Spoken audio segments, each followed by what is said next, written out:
Lovely to see you.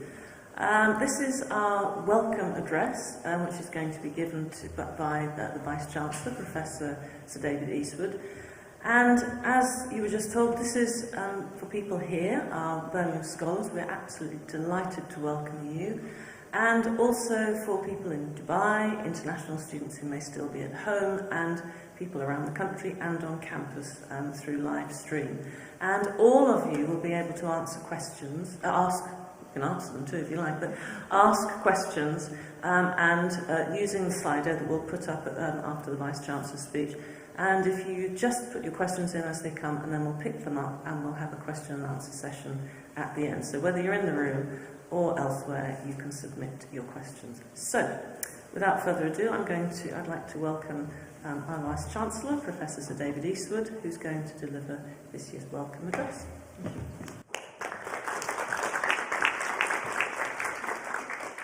Cathy, thanks very much indeed, and good morning or good afternoon, depending on where in the world you are or you're watching this from. This university's never been more global than we are now. As Cathy says, it's wonderful to have Birmingham scholars here in the Bramall building, the Elgar Concert Hall, right at the heart of our wonderful campus.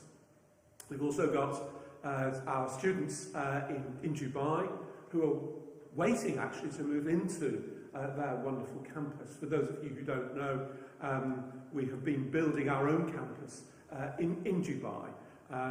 We're just about to take possession of it, and we'll be doing the formal opening of it later in this academic year. It's a great campus. It reflects something of the architecture of this campus, and our students in Dubai will be the first students to have that exciting moment where they go into that new campus.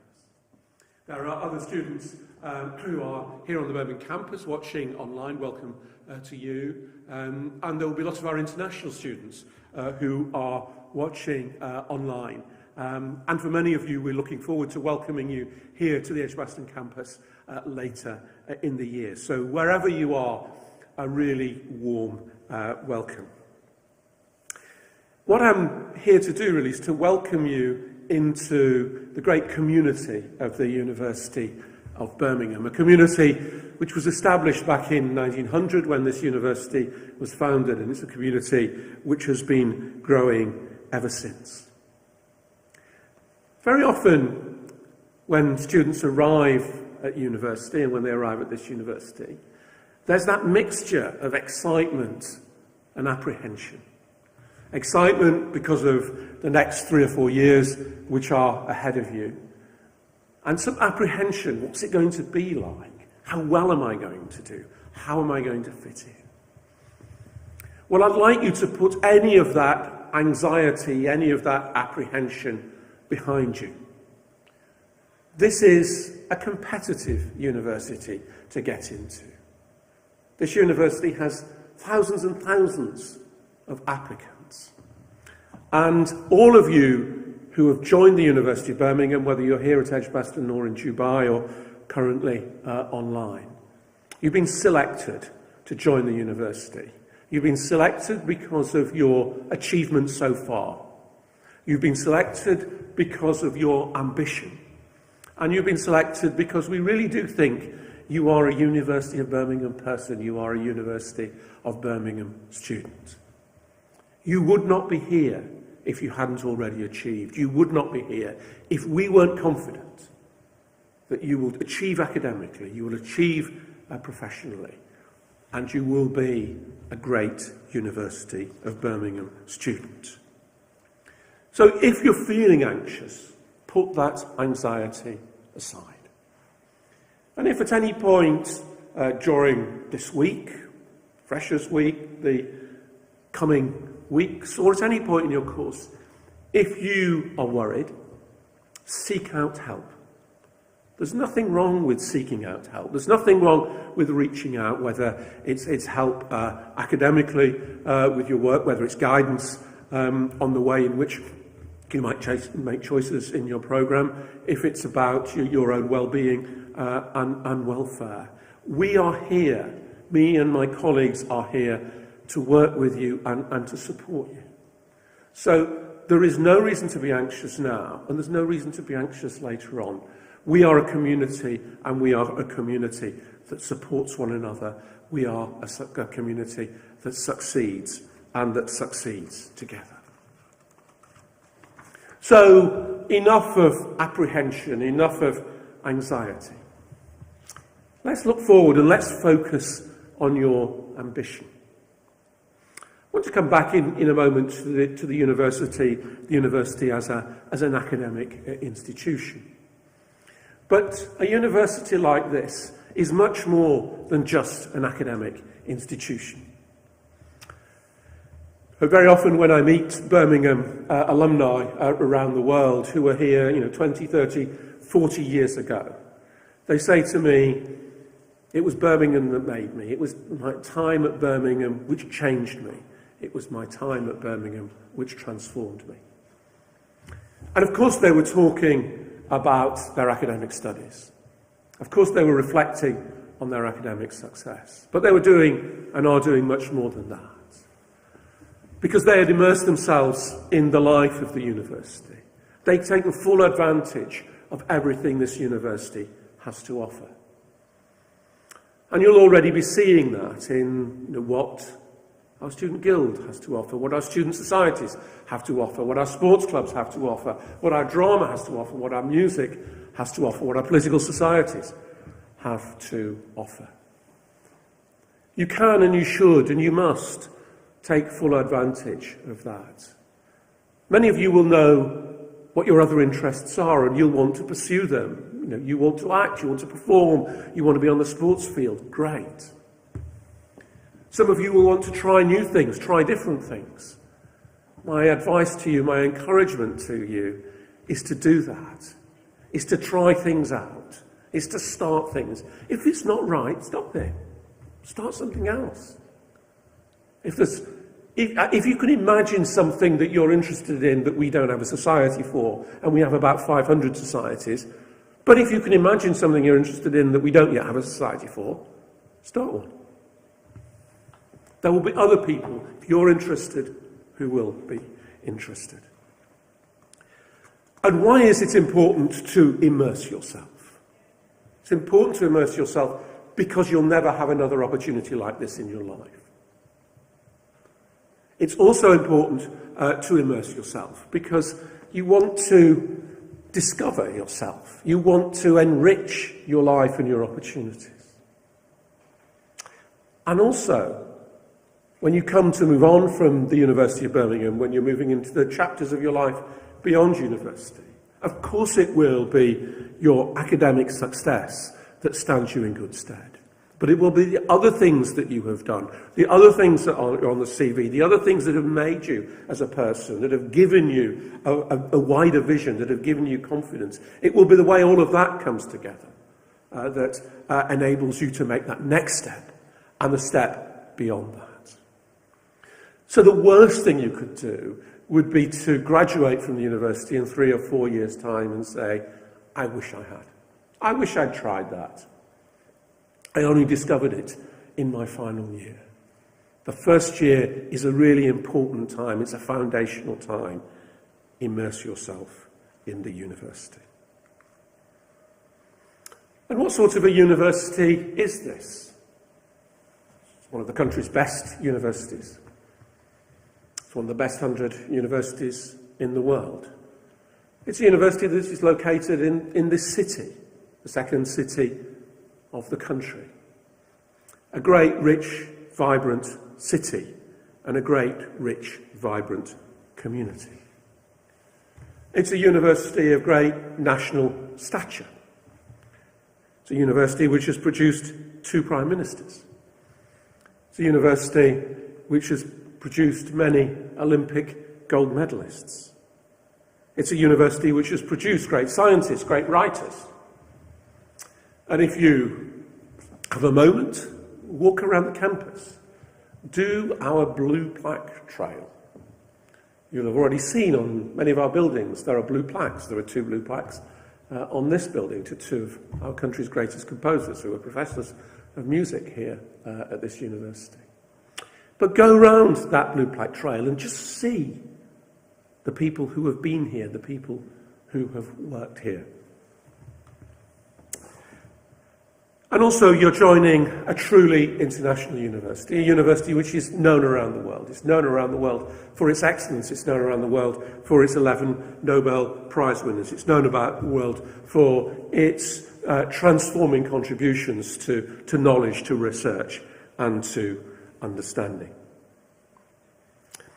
Even now, just one moment in time, we have over 10,000 international students as part of our University of Birmingham community. Students are studying at this university from over 150 countries. More than a third of our academic staff in the university come from countries other than the UK. We are truly an international community, and that's one of the things that makes us such a rich community, that we come together from around the world, we come together from around the globe to be the University of Birmingham, and then to go and make the world a better place. And great universities like this are part of that international community. I was doing an interview last night for the United States, and I was being asked about, globalization. I'd been asked about, the rise of populism. I was being asked about the rise of nationalism. And I said, well, if you think about universities are not part of that. We are part of the great republic of ideas, the great republic of letters. Our knowledge knows no bounds. The people we embrace know no bounds. And in a moment where the world is anxious, in a moment where some countries are closing their minds, universities stand for that great global republic of ideas, that great global republic of talent, that great global republic of people. And you are all, as part of the University of Birmingham, part of that. And then let me come to the University of Birmingham as an academic institution. We are a place of education, and we are a place of research. And what makes this such a vibrant intellectual community, what makes this such a great place to be a student, is the way in which we try and bring those two elements of the university, teaching and education and research, together. Knowledge is never fixed. We never understand all that we need to understand. Discovery is part of what universities are. Discovery is what part of the human spirit aspires to. We've seen that, if you like, as a worked example through the pandemic. Process of research, a process of discovery, understanding the virus, understanding how vaccines might be developed to inhibit the virus. Discovery, the quest, understanding, action. That's what we've seen in response to the pandemic. But that's what we see day in, day out in universities. We are asking ourselves those crucial questions. We are asking ourselves those urgent questions of the day. We are always aspiring to know more and to know better. And that's why a university which does research is such a great place to be a student. But this is also a university that takes its students seriously. You are the core of what we do. We exist as a university to educate. We have a responsibility for our education. At the moment, we are educating over 36,000 students here at Birmingham and around the globe.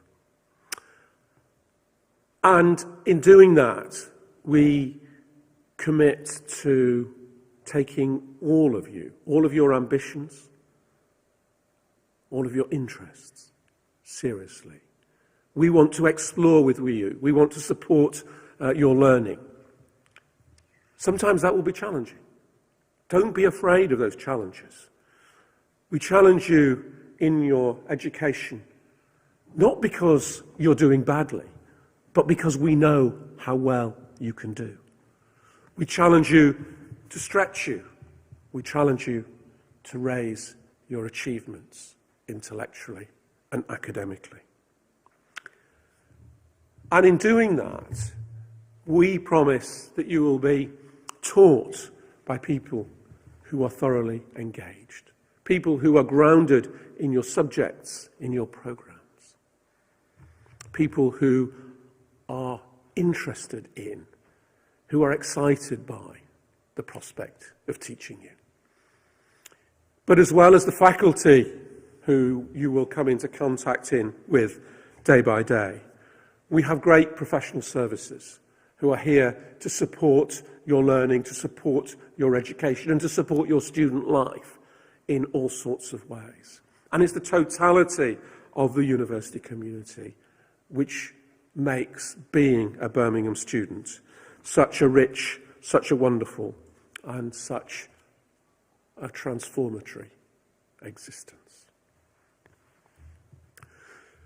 And for those of you who are here at Birmingham in Edgbaston, and indeed for those who are there in Dubai at our Dubai campus, as you look around, you can see physically how we have been investing over a decade to try to provide the best for you. Around this campus, there is still, it is still new to us, a wonderful, cutting-edge, world-class library. The best and largest sport and fitness centre in any university. A collaborative teaching laboratory. New buildings for subjects like engineering. A new teaching and learning building. New student residences. A student hub just down the corridor from here to meet all of your needs. A new base in the city centre, the Exchange. If you're in the city centre, drop in, have a coffee, see that wonderful facility that we have there. And of course, as you've seen during arrivals, we have this unrivalled green heart right at the centre of our campus. A green heart which is animated by you, the students, as you inhabit this campus. And for those of you living on the Vale and in our student residences, is there a more beautiful place actually to live than the Vale, with its lake, with its woodland, with its lyrical landscape? And as you are here, you'll see us continuing to invest in the university. And what does that mean for you? It means that you've got great facilities which we've been building over the years to give you, we hope, the best in class. But also, it speaks to a future where the university will keep investing, to keep ourselves there at the pinnacle of the world's universities. So you can be proud of your university now, you can be proud of your university next year, and you can be proud of your university in 25 years' time. And finally, let's just spend a moment thinking about the times we live in. We've all lived through an extraordinary 18 months, an 18 months that none of us, I think, expected to experience, with the pandemic ravaging lives, impairing people's existence and happiness, and quite literally closing down countries.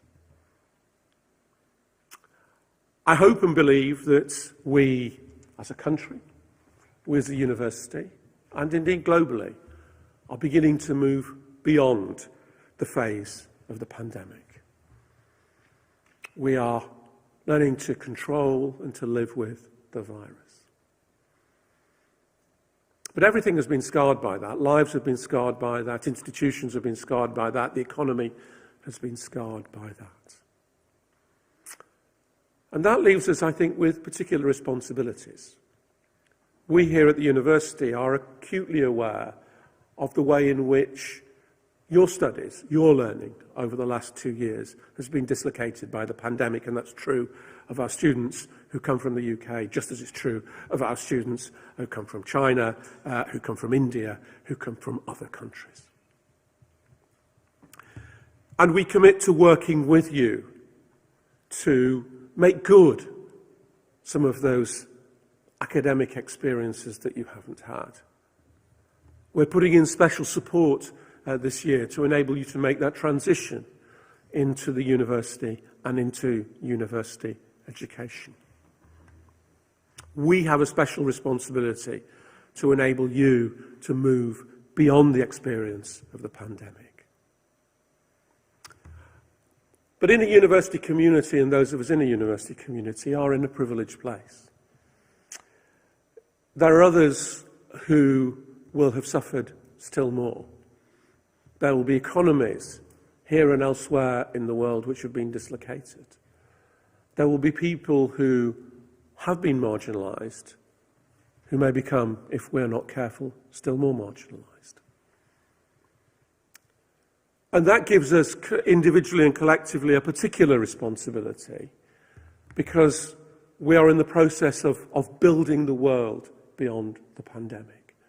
Building a world which is a better place, building a world which is a more just place, building a world which embraces, building a world which is more successful.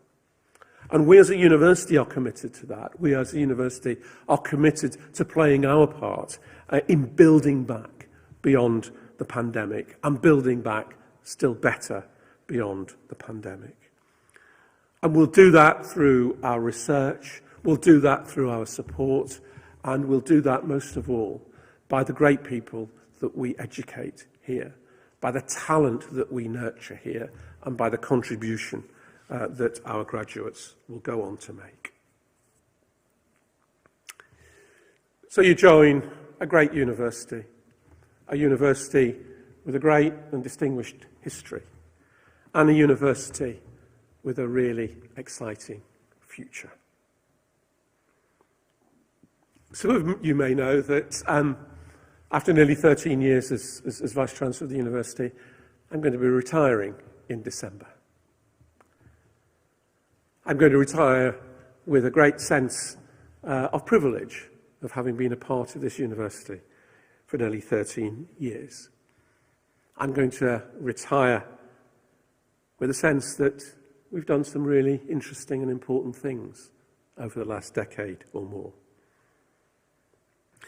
But when I retire, I know I will retire leaving the university in great hands. And those great hands are your hands, because you are the future of this university. And this university's future, our future, your future, is a future without limits. Thank you.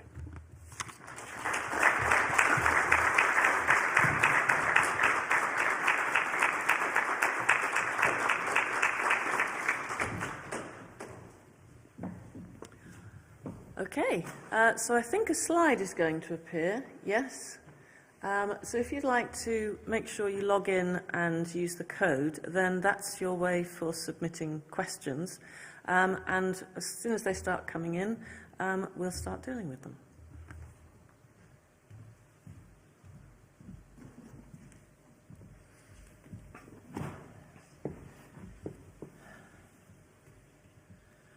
Okay, we have questions already, so we can make a start. So the first question I have is, does the university have plans to announce a pledge to divest from fossil fuels? We're actually a university which has done more than almost any university to meet the climate crisis.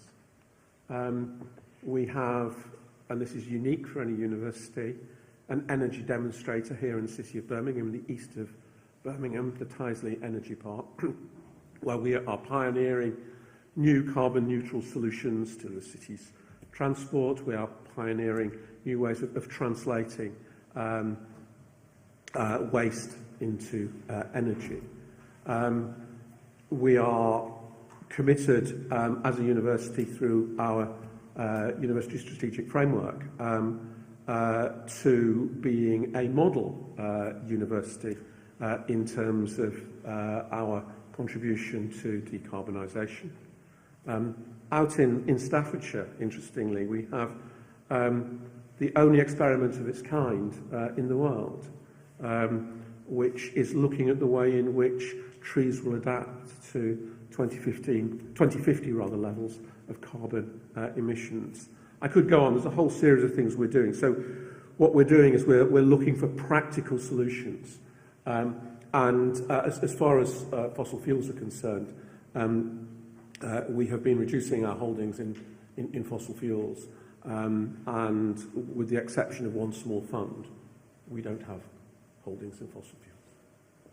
Thank you. And it's probably important to note that one of the pillars of our strategic framework leading us up to 2030 is education for sustainable futures. And sustainability runs through all of the pillars of the strategic framework. Yeah. So it's actually embedded in everything we do. We feel as passionate about that as anybody else. Indeed. Okay, I have another question. What factors set UOB uniquely apart from other universities, particularly for distance learners?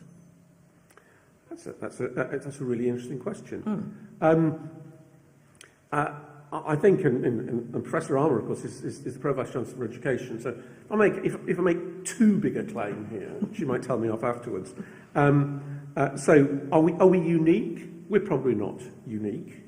But what I would say is that for those who are learning at distance, we have thought very carefully about your different needs as a learner. It's different. The way in which you engage is different. The way in which we can support you is different. So the first thing I would say that we do is we offer you support which is bespoke.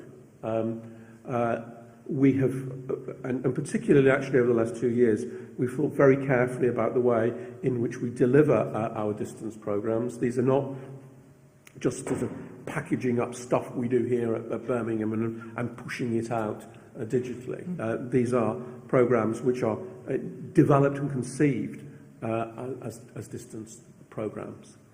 And the third thing I would say is I think we're trying very carefully to work through. We've got some students, who want to have a digitally delivered programme. Take our MBA, our online MBA, one of the best online MBAs in the world, actually. And the students who sign up for that have signed up for an online course, a fully online course. But in other areas, what we're trying to do is we're trying to give students the option of taking some of their learning at distance, some of their learning online, and some of their learning through an immersive experience, either here in Edgbaston or in Dubai. So I wouldn't say that we have something which is unique for our digital learners. I would say we have something of very high quality for our digital learners, and I would say we are unusual, if not unique, in the quality of what we do. Yes, and I think what's of course been really interesting is over the last 18 months, everybody almost became a distance learner. So again, the whole institution, us and the rest of the sector across the world actually, has been learning all sorts of things about what it's like to learn online and how to blend that into the on-campus experience. And we found, for example, that some of our students found some of the online provision that we added to our campus provision or had to replace temporarily, they found it particularly accessible. So what we've done this year is we've tried to create the best of both. We've got fully on-campus learning, as you know, but we've retained, to support that, some of the additional online material. So I suspect over time the boundaries will become a bit blurred. And that's probably going to be a good thing, but we're not there yet. I think we're all learning still as a sector. Good. Here's a great question. What made you decide to partner with the Birmingham Commonwealth Games 2022? Well, because it's going to be great for the students who are here. That Commonwealth Games are coming to Birmingham in the summer of 2022. There'll be great volunteering opportunities for our students and for our staff. And Birmingham, because this is going to be the first of these great sporting festivals that will happen with real crowds globally. after the pandemic. Why did we decide to partner? This is our city. We're a part of the city. There were some challenges that the city faced, not least because of COVID, for example, in finishing the Athletes' Village. So the Athletes' Village will be here on campus, on the Vale, and in tennis courts. We're a university with a long and very distinguished sporting tradition. So we'll be hosting hockey here, we'll be hosting squash here. So we decided that we would partner because there were things we could do to make this a great sporting festival. Sport is, one of the things which is in the DNA of this university. And this will be a great opportunity to promote Birmingham to the world. It's also worth adding, Kathy, that in the run-up to the Commonwealth Games, we're going to be running the Forum on Global Challenges, which is run from our Institute of Global Innovation, which brings together in an interdisciplinary way the capacity of the university. And we will be looking at those global challenges, sustainability being one of them, and we'll be bringing people together using the platform of the Commonwealth Games to put the university at the heart of solutions to a number of those great global challenges. And one of the things that we probably can't say, but it's a sort of informal strapline for it, we're calling it Davos with solutions, that the great and the good of the world go to Davos in the middle of the winter and eat and drink and have a good time and talk. Well, actually, we're going to bring people here to Birmingham, and of course we will address challenges, but we will have solutions. So put all of that together, and this was an opportunity that was too important for the city for us not to partner. And it was an opportunity that's too good for the city to miss. And in a couple of weeks' time, the Queen's Baton Relay will be launched from Buckingham Palace by the Queen, and it will go around the Commonwealth countries. It is a real baton. And actually, in that Queen's Baton Relay, as it goes round the Commonwealth, there is an air pollution sensor in it. And so we will be measuring through this baton the air quality in the city. That will be beamed back to the team here at Birmingham to analyse. And I mentioned in my speech the Exchange, our building in the city. And if you go into the Exchange, you'll see that the exhibition that we've got there of our research is called The Air We Breathe. It's the work that we do on air pollution and cleaning the air that we breathe. And so from the Commonwealth Games, through the Queen's Baton, through the cities, through air quality, into the Exchange in Birmingham. And I think students can volunteer as well. And students will be, and you'll see that through the course of the year, the opportunities that you have to volunteer around the Games. And it's literally thousands and thousands of volunteers who the Games need. And because of our sponsorship, students at the University of Birmingham will have particular access to those volunteering opportunities. Yes, and do either online or in person, do visit the Exchange in the centre of Birmingham. It was an old bank and it's been turned into something amazing, and it's open to the public and you can just wander in, or there's a great online presence as well with lots of information that you might find quite interesting. Okay, I like this one. Is the university a target university? Because I want to be an investment banker. So would me attending this university assist me in getting a job? I think anybody who attends this university will be assisted in getting a job. We are, in fact, the university which is most targeted by graduate employers. Have been for the last 3 years, I think.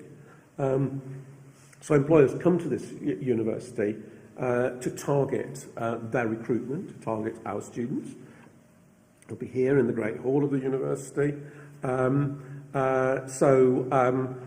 Whether it's investment banking, social work, teaching, nuclear physics, whatever it is that you want to go on and do, this is the university which is most targeted by employers. So yes, our student who wants to be an investment banker will have a great opportunities because of studying here, but great opportunities because employers are really interested in you. And I think there's a couple of questions about how students will be supported to think about their careers as they go through. And that's quite, it's an interesting question because there is a whole new careers strategy that we've built, and also we're looking at how we can thread through many more opportunities for people to consider careers or just engage with different employers as you study. So you'll see that as you go through your programmes. And because, though I didn't say it, I was talking about employability, and I was talking about students immersing themselves in all that the university has to offer. That's worth doing because it's worth doing. It's worth doing because it's exciting. It's worth doing because it enriches you as a person. But it's also part of your employability. So, when you start to think about that transition as you come towards the end of your academic studies, these are the kinds of things that you will draw on. So that's the first thing I would say. The second thing I would say is it's never too early to start thinking proactively about employability.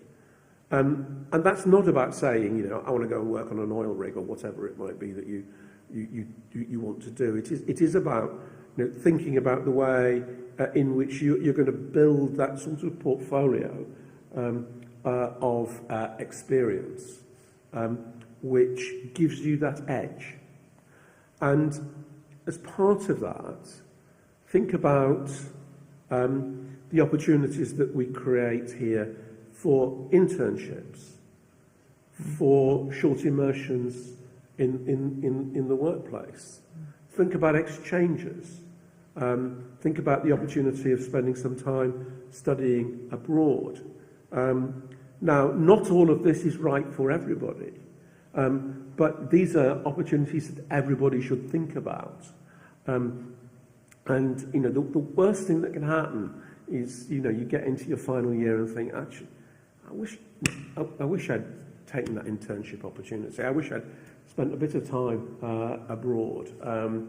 I wish I'd taken that opportunity or the other opportunity. Don't pass these things up. So people think about employability as a thing. It's not. It's just developing yourself as a person, taking full advantage of opportunity, and then thinking the way in which you want to translate that through into the career you have. And if some of you will already know, what your career trajectory is. You'll be here on professional programs. You might be training as a doctor or as a health professional. But you'll be a better doctor if you take full advantage of what we have to offer. You'll be a better social worker if you take full advantage of what we have to offer. You'll be a better engineer if you understand the society that you are creating infrastructure for. So even if you know that you're already on a particular career path and you're confident, and you'd be right to be confident that your Birmingham degree will get you there, you can still be better the more you take advantage of the university. And I think I'd add, through your programme, you're not all going to become researchers, so you'll wonder, why are we all doing research skills? The reason you'll do research skills is because in every single career that you go into, you will be required to use those skills of managing data, communicating, ethics, all the things that go along. So research-type skills are actually general employability skills, so make the most of all the opportunities you get to deal with those. Now, I've got a whole range of questions here around career, and I'm going to sort of tie them up a little bit, because quite a few people are interested in how you get to be a Vice-Chancellor as a career, so we can ask something about that. And also, there's a couple of questions about the next Vice-Chancellor and how we've arrived at the position for the next Vice-Chancellor. So perhaps to take those two things together. I don't think any of us set out, actually, to be, in my case, a pro-Vice-Chancellor or a Vice-Chancellor, but anyway, good luck with that one. How do you become a Vice-Chancellor? Yeah. Well, as with lots of things in careers, you end up where you end up because of other things that you've done. And yet, it would be slightly odd when you're 18 or 19 to say, I want to be a Vice-Chancellor. So you want to be an academic, that's not odd, that's really exciting. But it would be as odd to say, if you had a question from somebody who wanted to be an investment banker. Well, if you say, actually, I want to be a chief executive of FTSE 100, well, actually, at 18, not so much, to be honest. Because there's a whole series of things which are relevant to the way in which careers progress. And the great fallacy is to assume, that careers are linear. So some people's career is like that, some people's career is like that, some people's career is like that. Now, those of us who end up in quite senior roles in all sorts of organisations, and I've done work for organisations outside higher education as well. The people who really succeed don't tend to have, linear careers. Some of them have very surprising careers. Some of them are zigzagged. Some of them start slowly and then suddenly accelerate. Some of them, accelerate early and then plateau. And I spent quite a lot of time thinking, well, why is that? Why is there not, what the scientists would call path dependency here?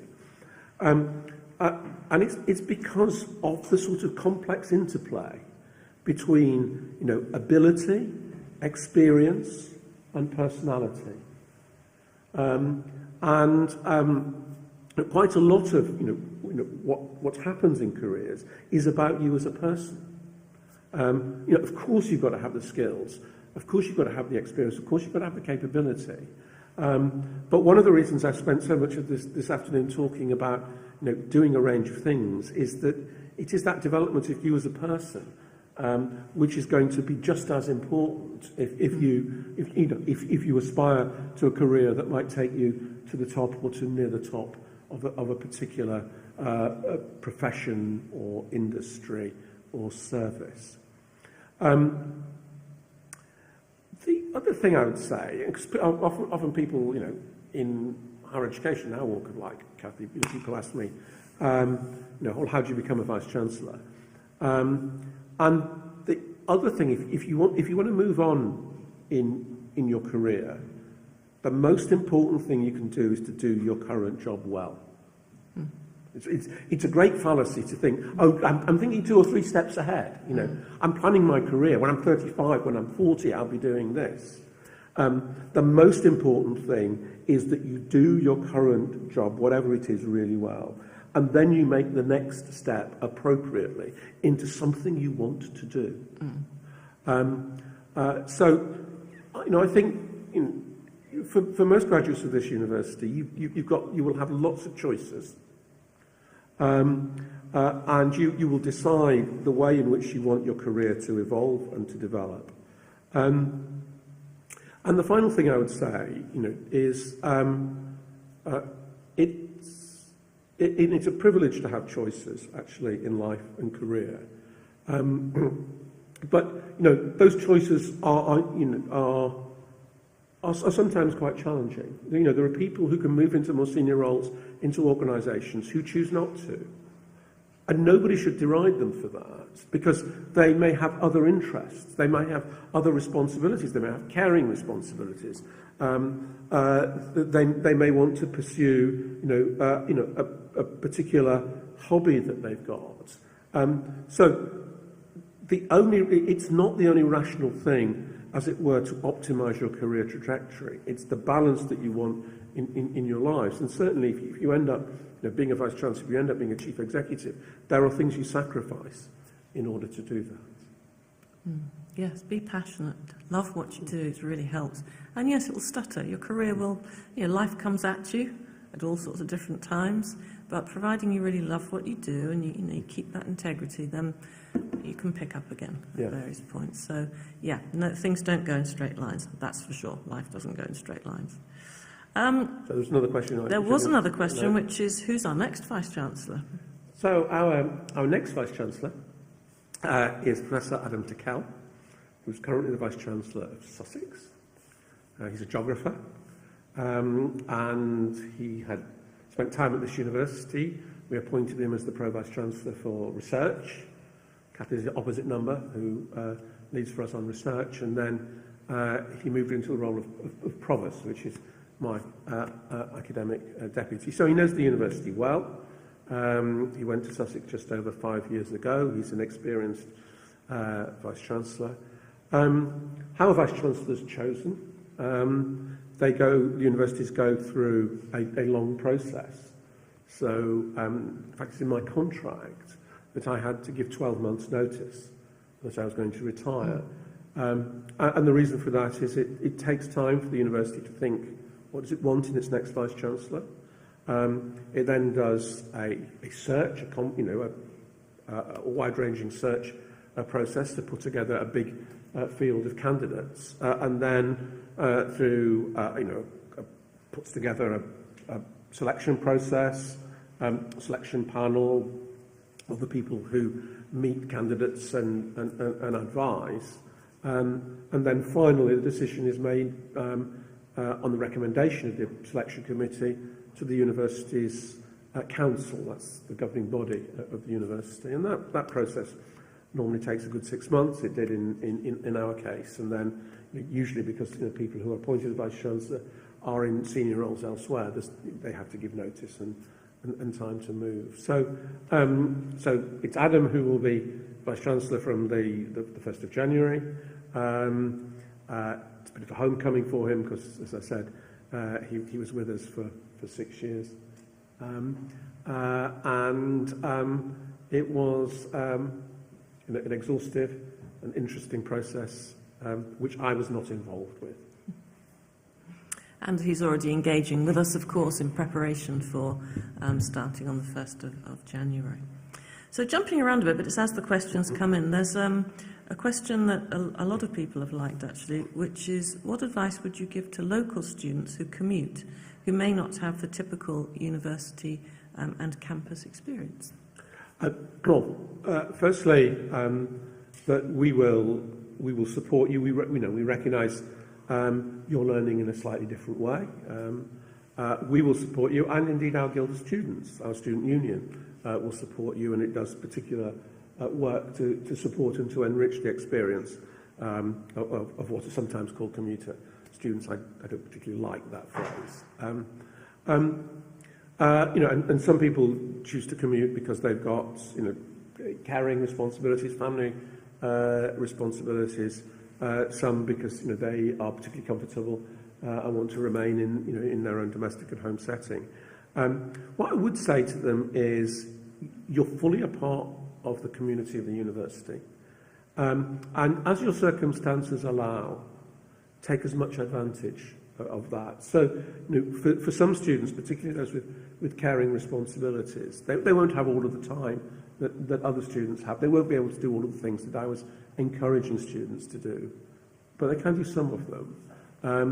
And just as we can enrich their student experience, they can bring something which is different and important to the community of the university. My advice to encouragement for the students, who are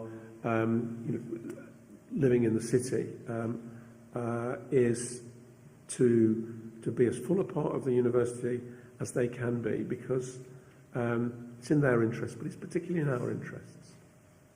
Yeah, and I'd probably add that I'm not sure there is a typical experience anymore. Of course, everyone becomes a commuter once they leave their first year and move into accommodation elsewhere. And I'm not sure there is such thing. I mean, the question talks about a typical campus experience, but I think increasingly there isn't one. I think there's many different ways that students access what we have to offer here.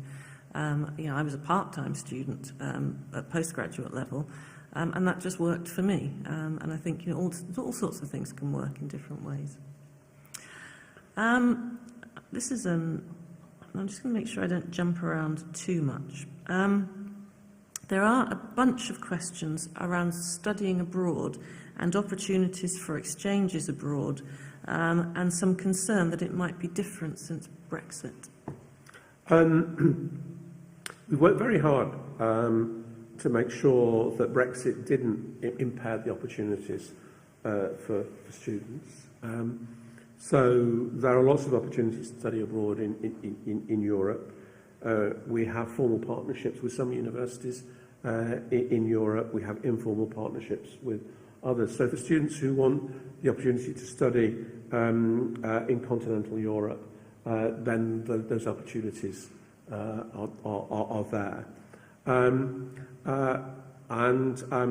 We've spent a lot of time over the years trying to make globally the opportunities for study abroad more flexible. So Cathy has led restructuring of the academic year, and there are lots of reasons why that was the right thing to do and why Cathy led it. But one of them was to give more flexibility to our students to, for example, spend a semester abroad. So I think the first thing to do is to say, is that right for me? The second thing is, if it's right for me, where and what kind of an experience do I want? And Europe is absolutely not closed to our students. And then the third is to make sure you do it. This year, there's funding for the so-called Turing scheme that the government sponsored. We've got just over 2.1 million out of that scheme to support the mobility of our students. We were very ambitious in the number of students whose mobility we wanted to support, more than most universities actually, because we really believe in it. And in Europe, we have partnerships with Amsterdam. We have partnerships with Trinity College Dublin and other universities. And we're also part of the European network of universities. We're only one of only 4 universities which is part of a European network. Ours is called the EUNIWEL, and it's a particular focus on well-being, as you might think from the title. But again, that's so another European universities that are part of that network. So no one should think that that this university has exited from Europe. Nobody should think that mobility stops at the Channel in some way. If you want to go to one of the EU27, just let us know. We can facilitate it. Yeah, absolutely.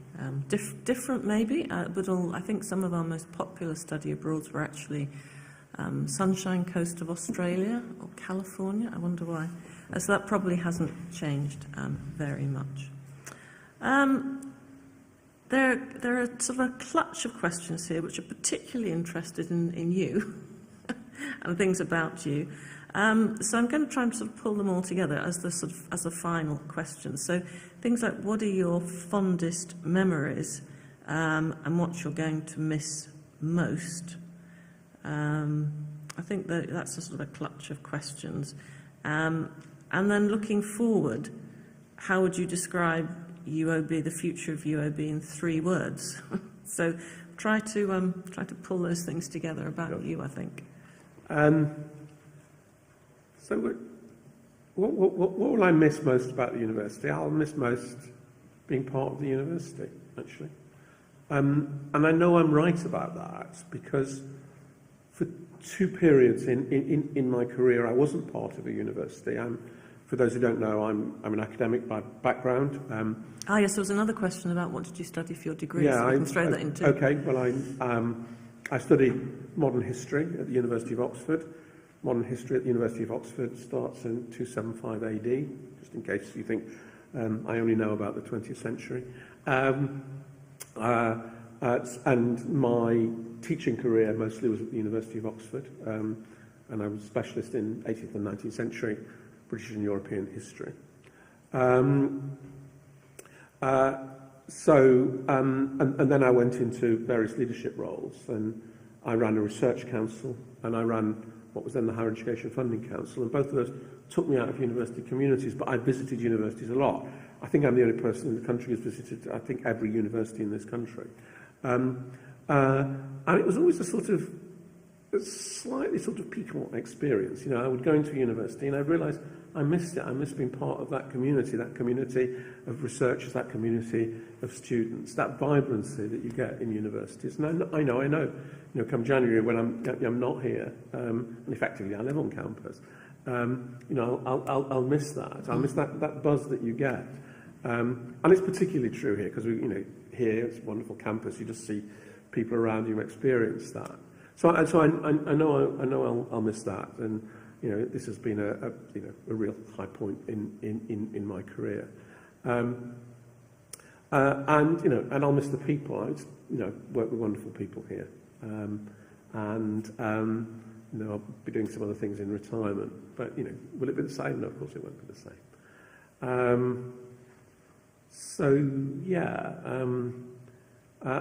One memory that you'll really take forward. Oh, obviously, appointing you as Pro-Vice Chancellor of Education, Kathy.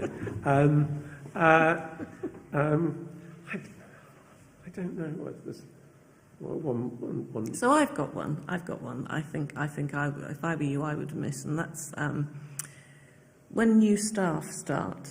But there are many other groups as well, the guild, students, but new staff, new professors. There's a dinner for them. So you go for a dinner at the Vice Chancellor's residence, where all the new professors from all the different disciplines come together and have a dinner and talk about what they do, so we can understand better. And that is one of the most exciting things, I think, that we do, because each one of them has just been appointed in their discipline to professor, so that's the highest level they can go to. And they are so knowledgeable and so enthusiastic and passionate about what they do that it's one of the highlights, I think, of my interaction with what you do. Yeah. You want 3 words? Yeah. For the future of the university? 3 words for the future of the university, because then we're going to stop. Okay. If I can hyphenate one of them. Okay. Dynamic, different, and dead good. I think on that note, we couldn't possibly follow that, so I'll say thank you very much. Thank you. Thank you.